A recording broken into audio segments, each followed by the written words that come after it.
vous inscrire au test, ce que vous aurez à faire tout simplement, c'est cliquer sur postuler. De cette salle de formation à un travail à la prison de Harren, il n'y a que quelques étapes. La première se déroule ici, à la ville de Bruxelles, qui veut accompagner les futurs candidats. Les profils sont variés. Muriel travaillait dans la petite enfance. C'est un choix personnel.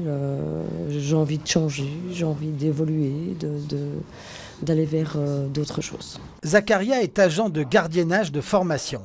Travailler dans le milieu carcéral ne l'inquiète pas. C'est vrai qu'on entend prison, on a souvent un peu la boule au ventre, on va dire, mais à un moment, si ça se passe, j'ai eu des échos de certains qui travaillent dans des prisons.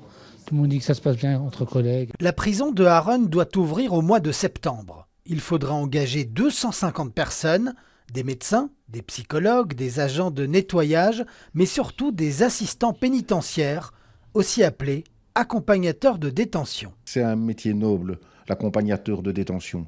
Ça veut dire qu'on est proche du détenu, ça veut dire qu'on peut lui parler, ça veut dire qu'on va s'en occuper. Et on va évidemment toujours espérer, lorsqu'une personne fait un séjour en prison, qu'elle va après ça sortir et retourner, va-t-on dire, dans le droit chemin. Un travail avec du sens et un aspect social, c'est cela qui a motivé Guy à postuler. J'imagine que ceux qui sont en prison, ils ont peut-être fauté une fois dans leur vie, ou des récidivistes, mais ils sont toujours nécessaires pour la société. Pour devenir assistant pénitentiaire, il faut des qualités d'écoute et d'observation.